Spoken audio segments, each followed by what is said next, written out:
Good morning. Welcome to the Unitarian Society of New Haven. For those of you with us in the sanctuary as well as online, I'm Rich Stockton, a member of the Worship Committee and your worship associate today. You can refer to me with the pronouns he and him.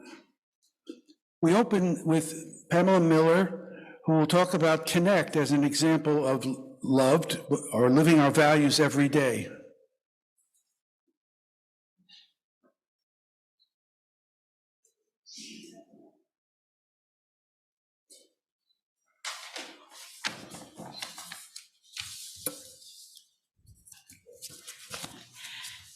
Good morning.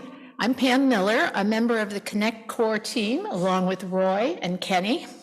Many of you have recently participated in focus groups where we gave consideration to USNH end statements.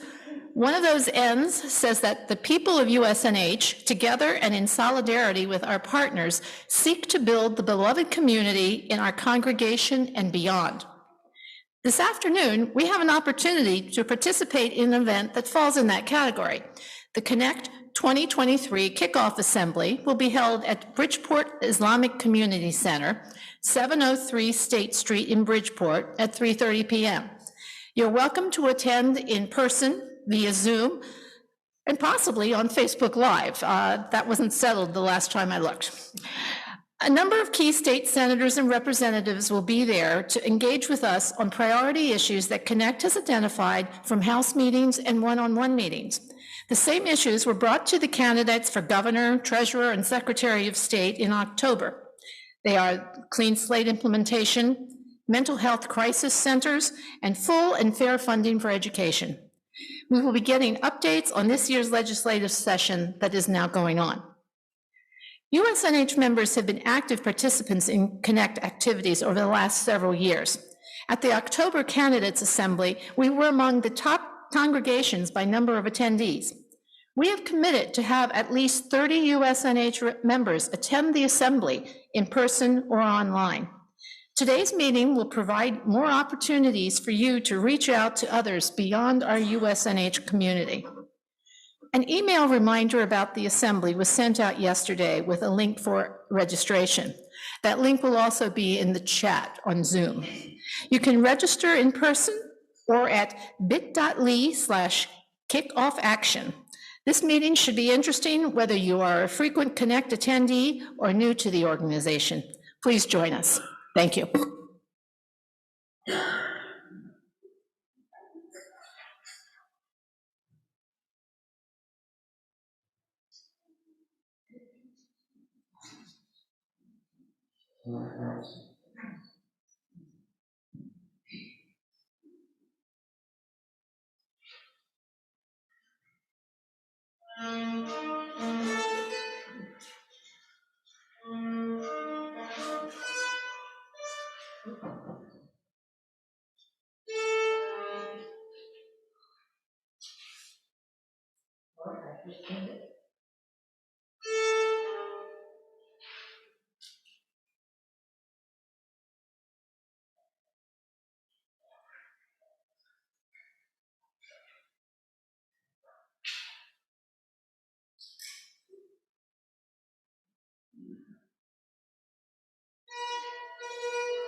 If you're joining us for the first time, we're so glad you chose to spend this time with us.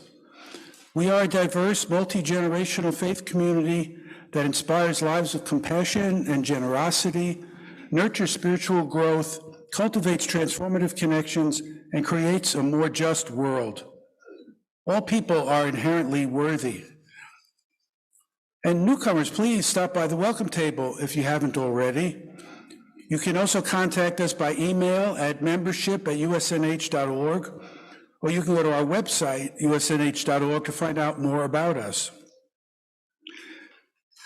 We are deeply grateful for those who make our service happen. Our tech team, Carol and Larry today, and our entire wonderful Sunday morning welcome team.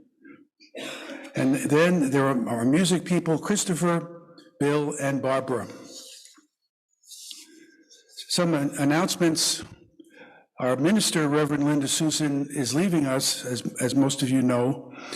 As noted in a special newsletter, there will be 3 opportunities to meet with Reverend Linda Susan to share your thoughts and feelings connected to their departure and to say goodbye. Today's meeting will be here in the library at noon after the service. Linda Susan will also lead worship for the last time next Sunday, February 5th. And just to know, the regular monthly sharing circle on the worship theme will be postponed till next month. Please share that. Please, if you have not yet participated in a focus group about reimagining USNH's future, you are invited to join one today from noon to 1:30 in Children's Chapel, or you may sign up in the social hall for the final groups, which will be offered this week. Today's lay-led service is a special one. It has been an annual tradition here at USNH. The call to worship is the poem, "The Summer Day" by Mary Oliver. And we will have 6 of our members, roughly in order of age, respond to the question asked at the end of the poem, "Tell me, what is it you plan to do with your one wild and precious life?" I ask that we follow each of our speakers with a reflective silence, and we'll thank everyone at the end. So as I said, the call to worship today is "The Summer's Day" by Mary Oliver. Who made the world? Who made the swan and the black bear? Who made the grasshopper? This grasshopper, I mean, the one who has flung herself out of the grass, the one who's eating sugar out of my hand, who is moving her jaws back and forth instead of up and down, who is gazing around with her enormous and complicated eyes. Now she lifts her pale forearms and thoroughly washes her face. Now she snaps her wings open and floats away.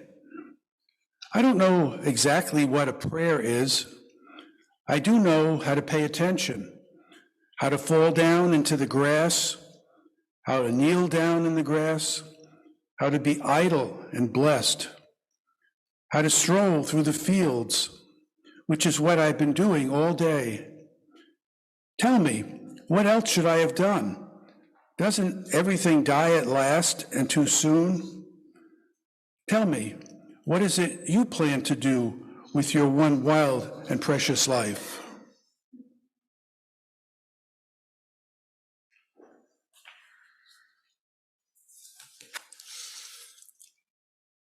I think my plan for my wild and precious life is to light the chalice.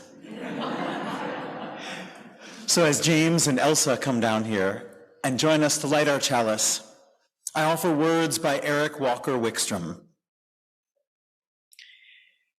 Here today, in this place, with these people, may we listen so we can hear.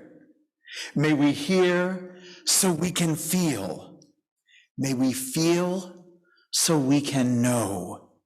And may we know so that we can change ourselves and this world. May this chalice we light our way.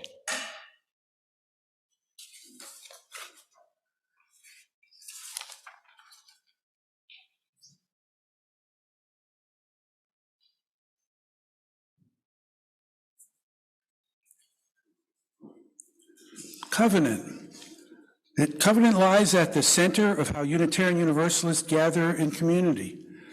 We are united not by a particular set of beliefs, but by the promises we make about how we will be together, how we will treat each other, and how we will seek to mend relationships when we fall short of our aspirations. While the following words express our intentions in writing, our true covenant lives and breathes in our actions. Please join me now in reciting these words that are in your order of service.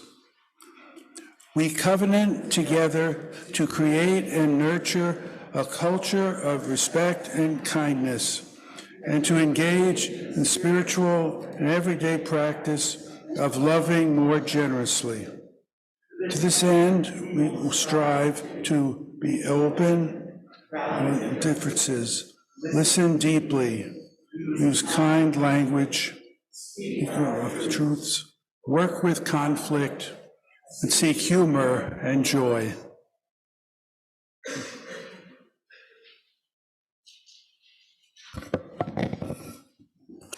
My name is Sharon McBlain. My pronouns are she, her, hers. I invite you to rise in body, in spirit, in all the ways that we do, and join me in singing hymn number 1061 in the Teal hymnal, For So the Children Came. And we're going to sing the words and the verse on 1061 2 times. We're not going to do the narrator piece.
Good morning. My name is Leona.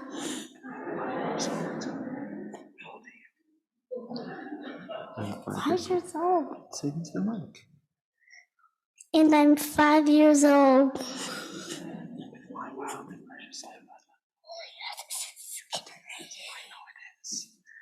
You're doing great. With my wild and precious life. With my wild and precious life.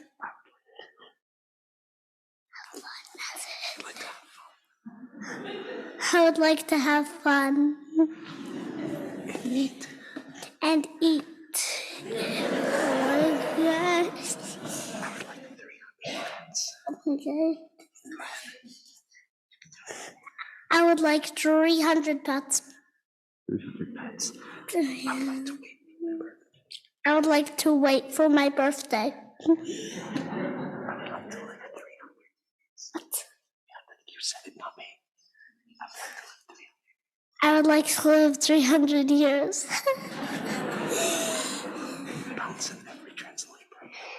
And bounce in every trampoline park in America. Can you do the same?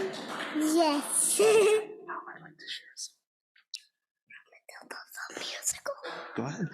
Now I would like to share a song from Matilda the musical.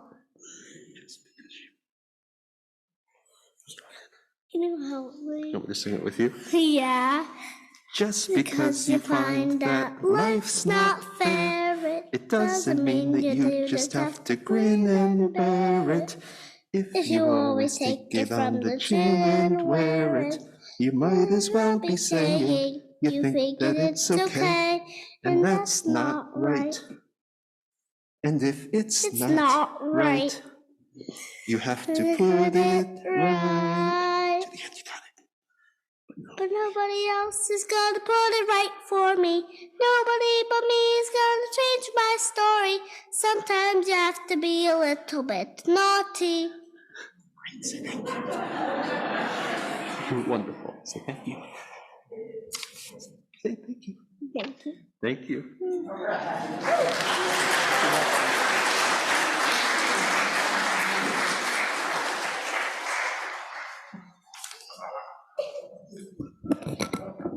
Thank you so much, Leona, and Barbara is ready to do the music for gathering. A little time warp this morning.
And now for something completely different.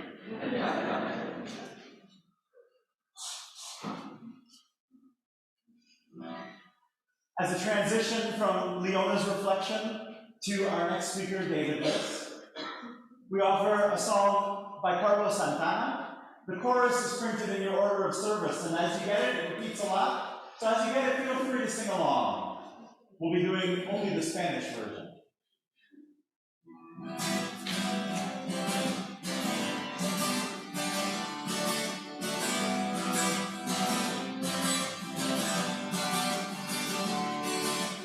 Como la semilla lleva nueva vida, hay en esta primavera una nueva era.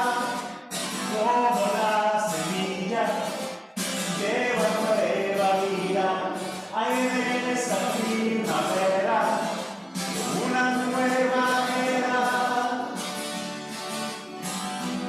Lluvia de sol como una bendición, la vida renace a plena luz. Todo es así, regresa a la raíz, tiempo de inquieta juventud. La tierra negra se vuelve verde y la montaña, el desierto, un bello jardín. Como la semilla lleva nueva vida, hay en esta primavera una nueva era.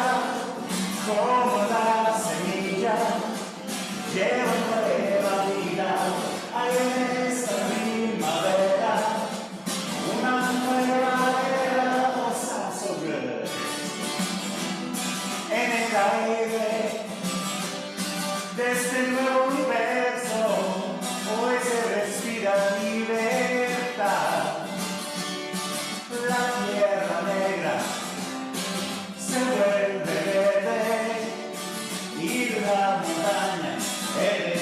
un bello jardín, como la semilla, llevo nueva vida, hay en esta primavera, una nueva era una vez más, como la semilla, llevo nueva vida, hay en esta primavera, una nueva era.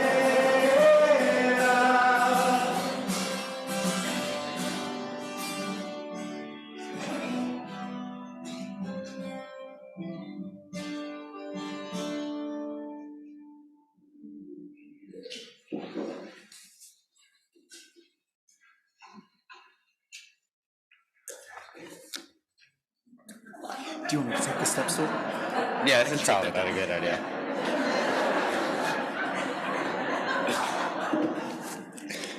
Good morning, everyone. My name is David Liss. I'm 14 years old. I go by any pronouns. With my wild and precious life, I have decided to become a library. Some of you may laugh at this. Despite the ridiculousness of the idea of someone becoming a library, it is my goal. Ow, is it too loud? Now, I don't plan on literally becoming a library. That would be pointless and almost definitely kill me.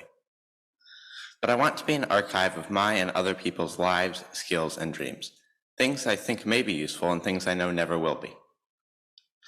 Last year was one of the most stressful of my life. I felt the world was on my back. I constantly worried what the people around me thought of me, and I thought all of my friends hated me. Looking back on it, I was simply worrying about anything I could, trying to grab hold of a worry I could address more easily and cleanly than my school performance. I started not paying attention in class and playing Minecraft instead, so much so that my teachers got tired of telling me to turn it off. Could I? Absolutely. But I didn't. It was easier to fix the cracks in a virtual house than in myself. While I worried that my friends hated me, I drove them away with my behavior. I antagonized everyone around me. I didn't pay attention to anyone but myself. Many of my friends stopped liking hanging out with me. I had run my self-motivation dry and was now trying to run on fumes. I felt everyone was disappointed in me or disliked me. My parents had done everything they could to help, and I didn't care. I started a gaming group, and only then did I start realizing what I'd been doing wrong. I had only been working for myself. When I wrote content for my Dungeons & Dragons campaign, I started writing for my players. I wrote pages of lore and created a full diagram of more than 40 worlds. Most of this is probably useless, but there is a possibility it isn't. I wanted the opportunity to create new worlds and possibilities for others. I had a sudden rush of motivation for creativity for others. I decided to stop my behavior. I made the conscious decision to be a better me that would be a better world for other people. I apologized to my friends. I deleted Minecraft from my computer. I started working and paid attention instead of being crushed by disappointing others. I used that feeling to motivate me to get better. What used to push me down was now a ladder to pull me back up. What do I want from my wild and precious life? I want to learn everything I can and help the people around me to my best ability. I want to know as much as I can about the most random things imaginable. I want to contain stories to make people happy, to make them dream of the future, to know they can improve. I want to be a library. Thank you.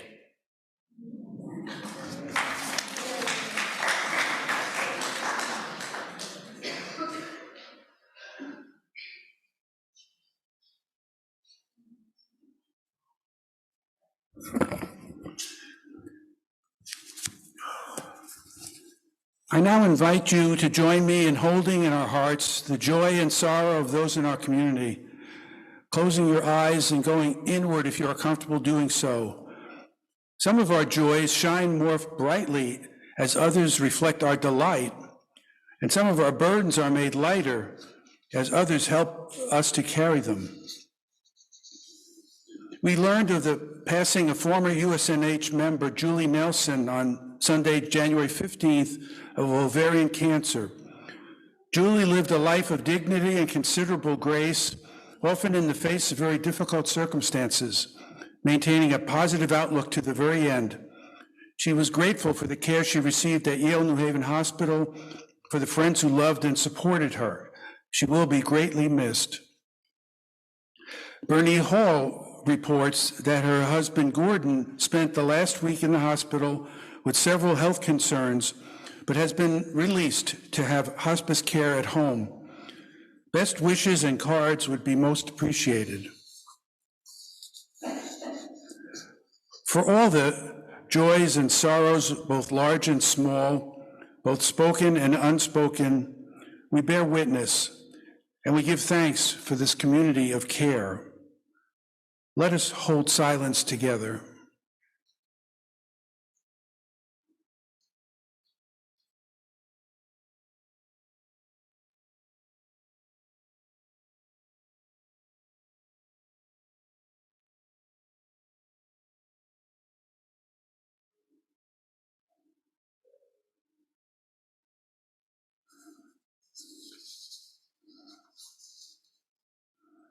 May it be so.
Good morning. My name is Robin Genzano, and I am 30 years into my wild and precious life. I have been a member of this congregation all of my life. My parents, Cindy and Robert, joined when my oldest sister, Chelsea, was born, and we attended regularly for most of my childhood. My earliest memories include sitting in the what is now social hall during services and excitedly marching my way down for the message for all and raising my hand for input even when it was not requested. And this, of course, was all only a warm-up because I was on my way to participate in lively and intelligent conversation with my peers up in RE. It was here at USNH where I formed my earliest foundational friendships, those really, really important ones that say, come as you are because I'm weird too. And when you're raised by UUs and Buddhists, your understanding of the world comes from a place of love and justice. And so sometimes the real world can be a bit of a shock. And when I was 9 years old, we moved from New Haven to East Haven. And I realized that this sounds like a minor adjustment, but in reality, I went from sitting in classrooms at Worthington Hooker School with people from all over the world with all kinds of different perspectives to being surrounded by people who looked just like me. I went from a place where you were in the wrong for calling somebody out for being weird or different to being in a place where you better fall in their pseudo-Italian American line or else. It's just a very unpleasant sort of experience. And I assimilated into this much better, I would say, maybe than my sisters, particularly my sister Julia, who I witnessed mercilessly antagonized just for being who she was. Julia held on to her roots. She looked different. She behaved differently, and it set off some really big red alarms with her peers, my peers. And my response, my childhood response to my sister being bullied was to become as normal a person as possible in an attempt to fly under anybody's radar. I made normal friends, and I considered myself grateful for every moment when I was on their side, the normal side, and not weird. But the thing about being weird in your core is that you don't really have control over how that manifests in who you are. And when I was in 5th grade, I got what I considered to be a golden ticket to the talented and gifted school in my town, East Haven Academy, which is actually where I ended up meeting my husband, Richard. And suddenly this word weird actually meant gifted. And I was surrounded by people who were just as enthusiastic about learning as I was. We read great books and learned through simulations and hands-on experiences, and learning was cool. And it's here that I met my very best friend, Carrie, who, by contrast to everybody I had encountered up to this point, my age, formed her entire personality on the basis of being kooky. Kooky was the word, kooky Carrie. And she never cared what anybody thought of her, and I thought that was just wild. And boy, did I have a kooky side of me that was dying to break free. And so piece by piece, I let myself shine through. I sang loudly in the halls. I skipped and danced all over the place. And I was often unhinged with belly laughter. And the more I started to be this goofy and be my goofy and loving self, the more my group of friends grew, and the less I cared what normal people thought about me. And I had formed this seriously solid and stable group of people that sustained me and allowed me to become the person I really was deep down. And once I started to feel that kind of love and acceptance, there was just no going back. And so now I'm a fully grown adult, and I spend most of my free time singing and dancing with high school students because for me, I find singing and dancing to be one of the freest and fullest expressions of my full self and my heart. And I love helping kids and young adults discover and nourish that part of themselves, especially at a time in adolescence where there's so much academic pressure. I always feel obligated to remind them that the fun and creative part of themselves and the part that lights them up and makes them smile is important too. Being true to myself has gotten me labeled a lot of things in my life. Bossy, loud, annoying, rude, but I don't care. Anyone who truly knows me knows I just have trouble controlling my tone and my face. And it took me a long time to find that confidence. And I've really dedicated myself to being an example for my daughter and the youth in my life. This wild and precious life can be come as you are, be as you are, but only if you're brave enough to accept yourself and others for who they truly are. Thank you.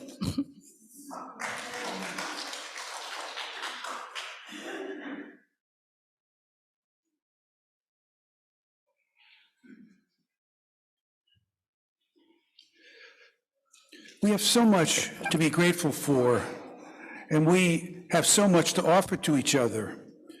Every week, we lift up the spiritual value of generosity by asking for your offering for the ministries of this congregation. You can go to our website, usnh.org, donate, or mail to our address. Or if you are here today, you can place a donation in the plates held by the ushers at the back of the sanctuary. We are building beloved community. With our labor and with our treasure, we receive the offering with gratitude. May it help us to fulfill our mission in the world.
You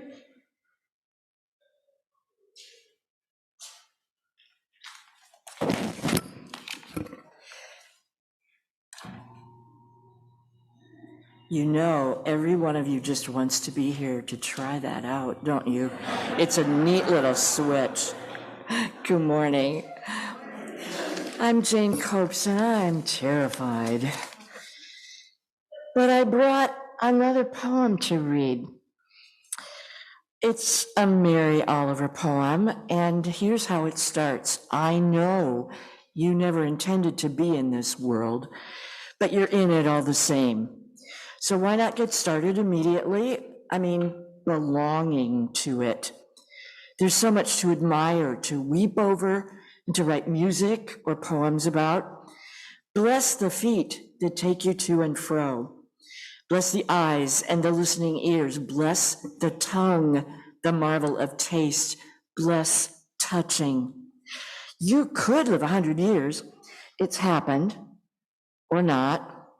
I'm speaking from the fortunate platform of many years, none of which I think I ever wasted. That's not true. Do you need a prod? Do you need a little darkness to get you going? Let me be as urgent as a knife then, and remind you of Keats. So single of purpose and thinking for a while, he had a lifetime. He died of tuberculosis at the age of 25. That's John Keats, an English poet that lots of us dipped into in high school. I do know that my life is more than half over, unless I live to be 148.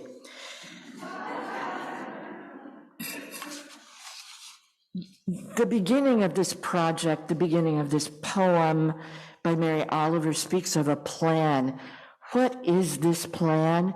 Have you made any plans the last 3 years?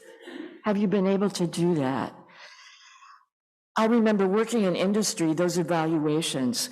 What was it that I wanted to be or do in 5 years? I forgot that part too. I realized fairly soon with trying to fill out those evaluations that I didn't want to be there. I didn't want to be working in that place where there was not much soul.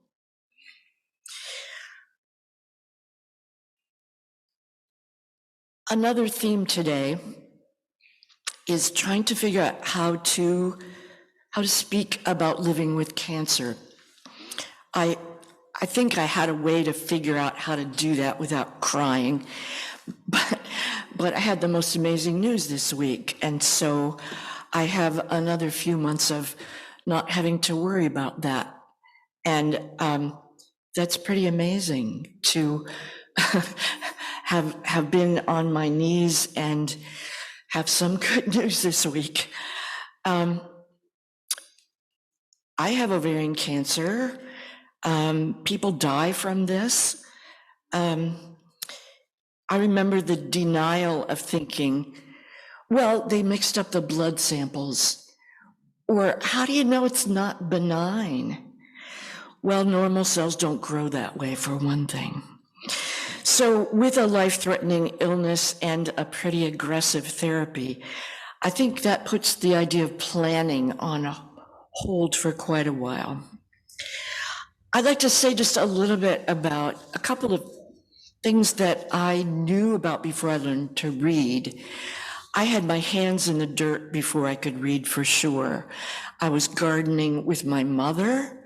I've gardened with my daughter and grandson.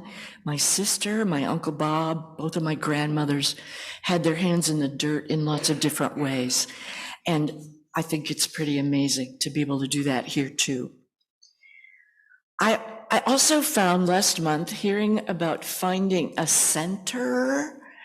One of those Sunday mornings really began to make me wonder if I could turn fast enough, if I could just turn and turn and turn and pirouette and make an interpretive dance and keep turning. Could I keep my center if I turn fast enough? Try that, it kind of works. Where's number 6? I'm a scientist. I've been a scientist since I've known I wanted to make a living as a scientist since I was about 9. But I remember a bathtub experiment, certainly when I was 3 or 4. I had a plastic container that you could take apart, and I could take it apart and put it under the water and then put the top back on it, and it sank. So then I tried taking it apart and just having air in it, and it floated.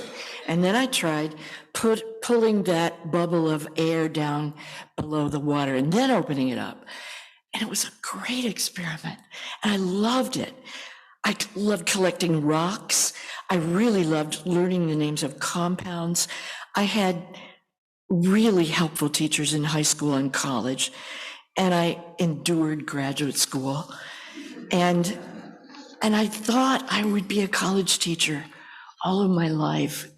After all, my dad had taught in the same junior high school for 42 years. My dad and his brother and my mother and one of her brothers and an aunt put their lives together into teaching. I think I've added up to nearly 200 years of teaching among those people who were so dear to me. And I do love teaching, and I now have a way of doing that by being my own boss in a little company that's just me. Science Outside the Box took some experiments to our grandson Charlie's class last week, and we had a great time. So how about family? How did they hold me together? I have to tell you a little story about our daughter Lynn, who, when she was about 9, I think, 8 or 9, I noticed she was listening to the radio really intently in October. And finally I asked her, Lynn, what are you listening for? I'm waiting to see if you won the Nobel Prize.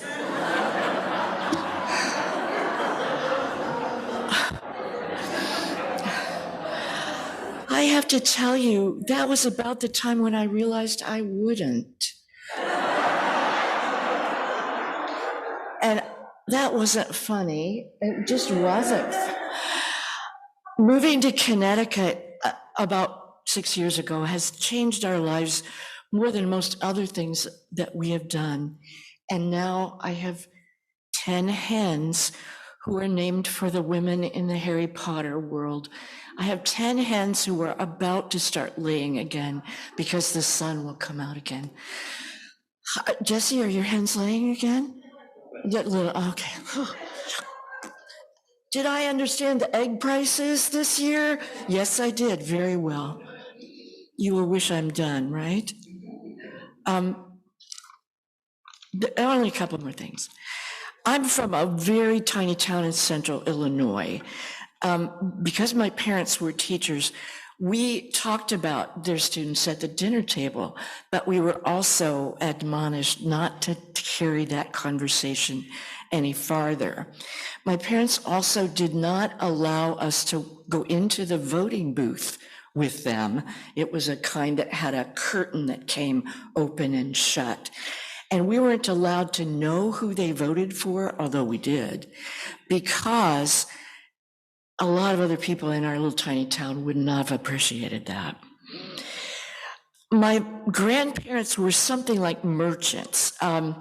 They were offering goods or services. My father's father owned a brickyard and then a dry goods store. My mother's father ran a grain elevator in another little tiny town in Illinois. And I know their parents were farmers. I'm a shameless genealogist, and I probably seriously embarrassed William Ruffer after the service last week when I mistook his name for my family's Ruffners and started to have a conversation about where they came from in Switzerland. But eventually I couldn't wait to leave that little town of Blue Mound, the town that adds color to Illinois, and go all of 70 miles away to college. I was tired of those classmates I'd been with since first grade. I was turning into a different person. And I was sure that everyone in town wanted me to stay in the same box. And what does it mean to retire? I'm my own boss. I love that. But what does that mean? I've been trying to figure that out for quite a while. And after all, what is more important than healing the world? I'm not planning to do that, but I'm working on it. Thanks.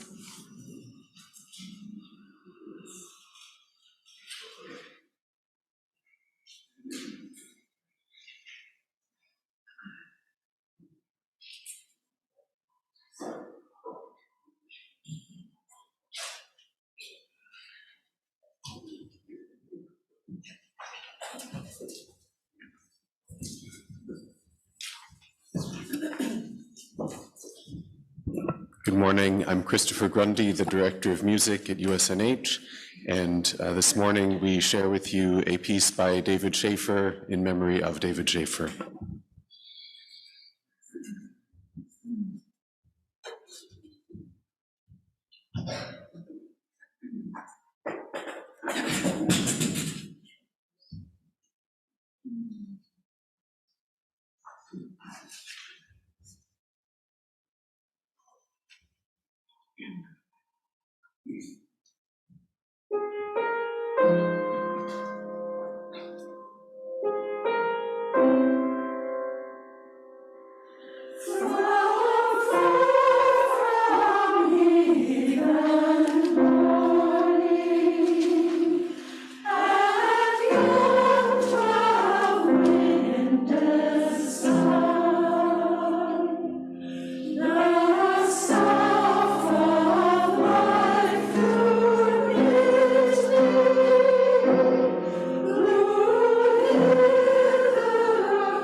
Good morning.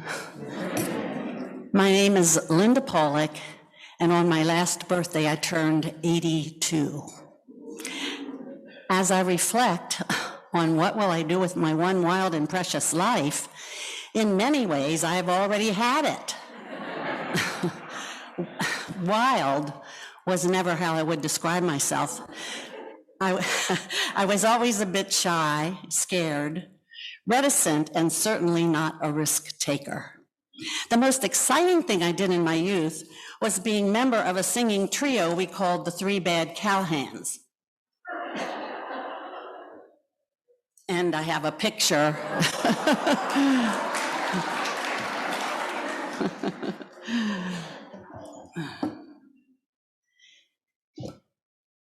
For about 8 years, we presented cute little shows at various church picnics and carnivals until the boy soprano in the group became a bass. One year, we won first prize in a competition at the South Mountain Fairground in Biglerville, Pennsylvania, and our prize was an audition for the Ted Mack Amateur Hour. So one weekend, we went off to New York City and auditioned. As we were waiting to hear the outcome, Ted Mack and his show went off the air as a result of the McCarthy Un-American Activity Scare. So our only claim to fame were some gigs on the Candy Corner show out of Baltimore. At Gettysburg College, I led my sorority to 2 glorious victories in an annual singing competition. There, I also sang in the college choir, which is where I met John, my husband of 57 years, and wild came into my life.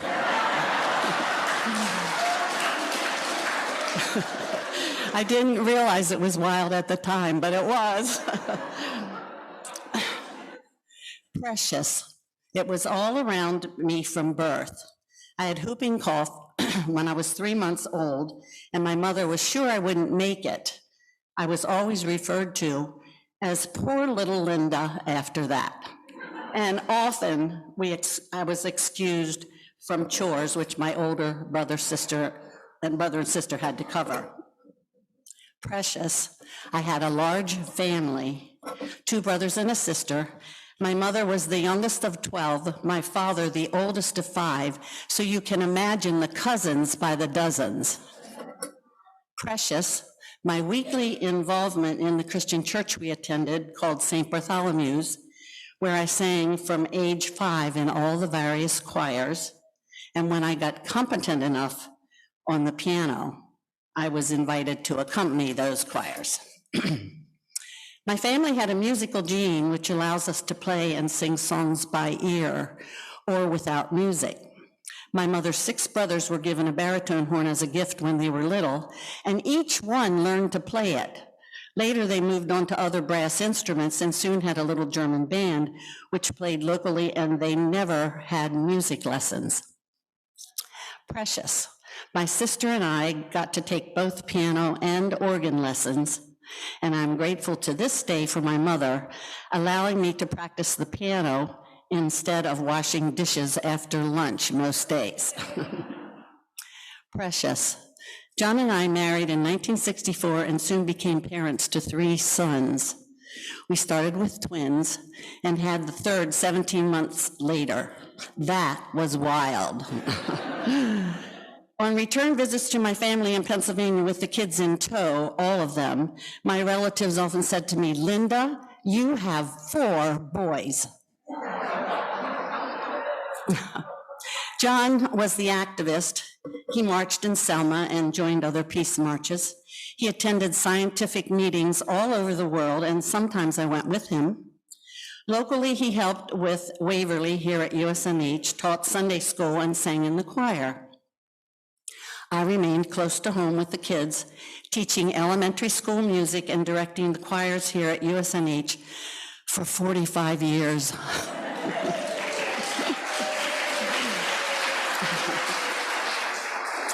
I was busy doing the things I loved, and John was by my side, an active member in all of it. He sang tenor and played the cello. He loved performing, and together, along with many USNH supporters, we organized and participated in many intergenerational shows over the years. Sound of Music, Amal Night Visitors, Oliver, Music Man, Yanomamo about Brazilian rainforest, Spelling Bee, Wizard of Oz, and Secret Garden. We performed 3 other shows which were written by local composers, The Creation, Follow Me, and Spirit of Life. These shows were wonderful community builders. And what do I have planned for the next stage of my life? Let's see. I want to wear hats. travel and learn to play the banjo. However, I will mostly stick to the precious, my family, friends, and music, and to keep doing what I can to make the world a better place.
I'm Bill Goward.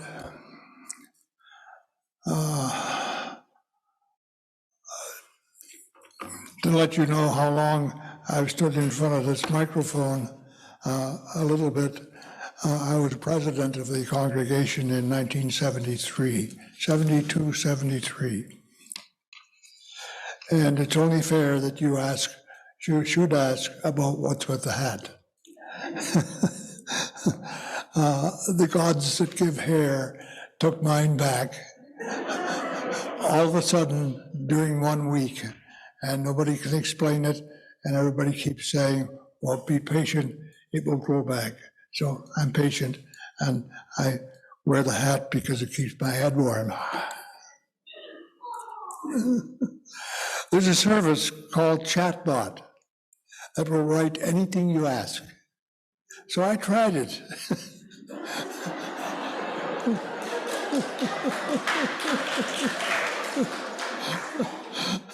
But it was short on data. It didn't answer to a wild and precious life.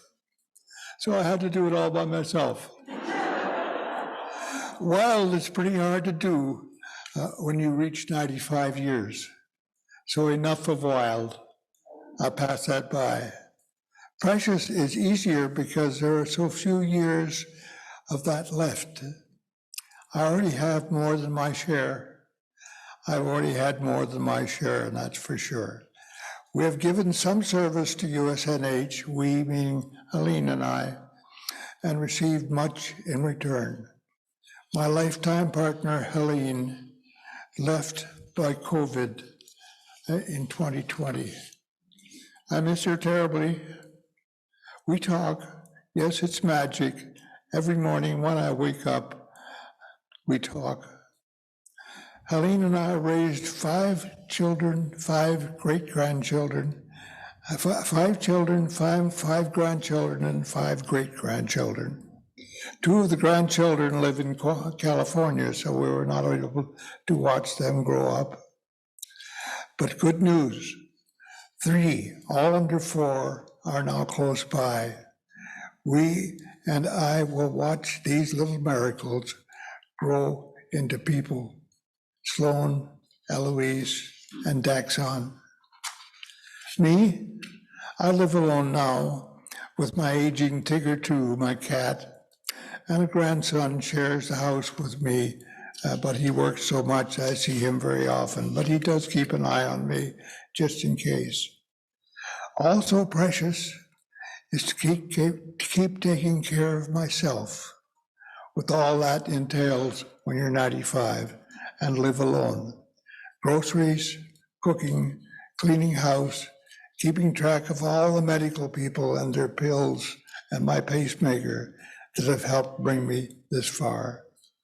All of my very good friends and extended family here at USNH have cared for me for many years, and I know they always will. 49 years of Thanksgiving dinners. Think of that. I am finding, however, that some of my close friends are leaving. That's a negative of being 95. I will close with those things that have kept me and will keep my life precious in this troubled world. Helene, family, loving people at USNH, and my boat. The boat is golden years. Helene and I enjoyed much of it. That's it. Thank you.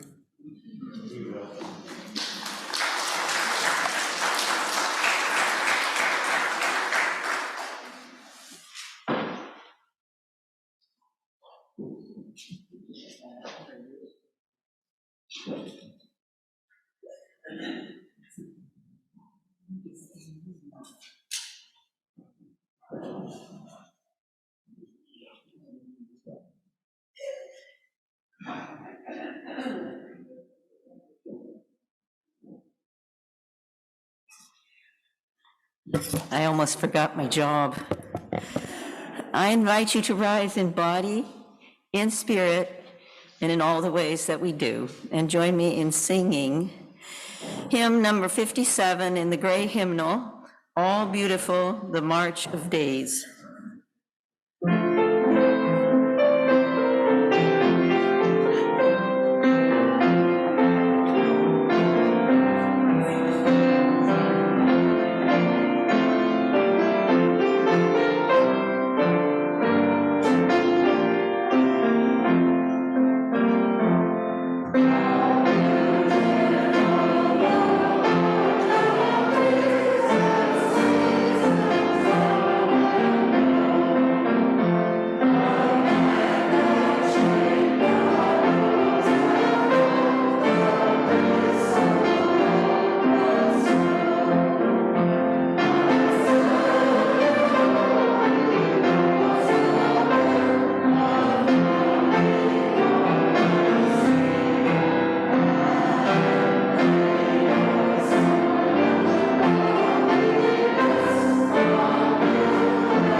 As we extinguish our chalice, please join me in reciting the words in your order of service. We extinguish this flame, but not the light of truth, the warmth of community, or the fire of commitment. These we carry in our hearts until we are together again. We really all appreciate all the speakers today.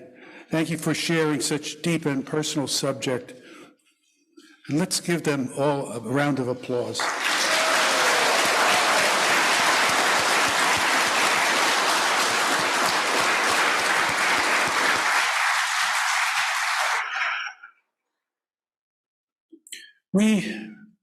And let us close with these words of benediction from Sarah Moores Campbell. We receive fragments of holiness, glimpses of eternity, brief moments of insight. Let us gather them up for the precious gifts that they are, and renewed by their grace, move boldly into the unknown. May it be so. Amen.